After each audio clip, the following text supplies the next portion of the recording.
Guys, welcome back to my channel. ನಾನು ನಿಮ್ಮ ಧಾರಿಣಿ. ಇವತ್ತು ಒಂದು ಹೊಸ ಡ್ರಾಯಿಂಗನ್ನು ಮಾಡ್ತಾ ಇದ್ದೀನಿ. ಇದಕ್ಕೆ A4 ಸೈಜ್ ಶೀಟನ್ನು ನಾನು ತೊಗೊಂಡಿದ್ದೀನಿ.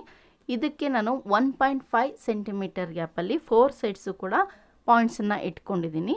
ಈಗ ಈ ಪಾಯಿಂಟ್ಸನ್ನು ಸೇರಿಸ್ತಾ ಹೋಗೋಣ. ಡ್ರಾಯಿಂಗ್ ಸ್ಟಾರ್ಟ್ ಮಾಡೋಕ್ಕಿಂತ ಮುಂಚೆ ಪೆನ್ಸಿಲ್ ಈ ರೀತಿ ಶಾರ್ಪಾಗಿ ಮಾಡ್ಕೊಂಡಿರಬೇಕು. ಇಲ್ಲಿ ನೋಡಿ, ಈ ಮೇಲ್ಗಡೆ ಫಸ್ಟ್ ಪಾಯಿಂಟು, ಕೆಳಗಡೆ ಫಸ್ಟ್ ಪಾಯಿಂಟು ನೀಟಾಗಿ ಇಟ್ಕೊಂಡು ಲೈನನ್ನು ಹಾಕ್ಕೋಬೇಕು. ಫಸ್ಟ್ ಪಾಯಿಂಟು ಮತ್ತು ಸೆಕೆಂಡ್ ಪಾಯಿಂಟನ್ನು ಸೇರಿಸ್ಕೊಂಬಿಡ್ಬೇಡ್ರಿ, ಕ್ರಾಸಾಗುತ್ತೆ. ದೊಡ್ಡದು ಚಿಕ್ಕದು ಬಾಕ್ಸ್ಗಳು ಬರುತ್ತೆ, ಆಗ ನಮಗೆ ಔಟ್ಲೈನ್ ಹಾಕಲಿಕ್ಕೆ ಕಷ್ಟ ಆಗುತ್ತೆ. ಕರೆಕ್ಟಾಗಿ ಯಾವ್ಯಾವ ಪಾಯಿಂಟು ಎಲ್ಲೆಲ್ಲಿ ಬರುತ್ತೆ ಅಂಥೇಳಿ ನೋಡ್ಕೊಂಬಿಟ್ಟು ಲೈನನ್ನು ಹಾಕ್ಕೋಬೇಕು. ಈ ರೀತಿ ಸ್ಟ್ರೈಟಾಗಿ ಬರಬೇಕು. ಸ್ಟಾರ್ಟಿಂಗ್ ಲೈನ್ ಹಾಕೋರು ಏನು ಮಾಡ್ತಾರೆ ಅಂತ ಹೇಳಿದ್ರೆ, ಇಲ್ಲಿಂದ 1.5 ಸೆಂಟಿಮೀಟರ್ ಗ್ಯಾಪಲ್ಲಿ ಇಟ್ಕೊಳ್ಳೋದೇ ಇಲ್ಲ.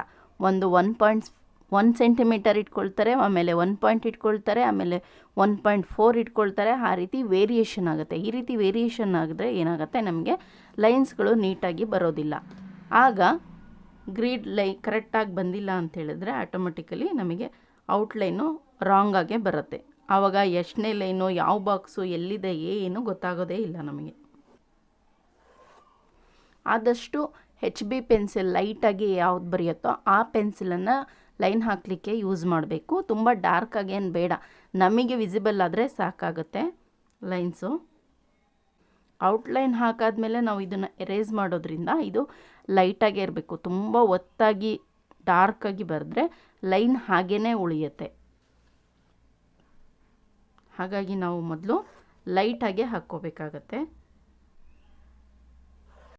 A4 ಸೈಜ್ ಶೀಟಲ್ಲಿ ಮಾಡ್ತಾಯಿದ್ರೆ ಮೇಲ್ಗಡೆ 1 to 14 ತನಕ ಬರುತ್ತೆ, ಲಾಂಗಲ್ಲಿ 1 to 20 ತನಕ ನಂಬರ್ಸ್ ಬರುತ್ತೆ.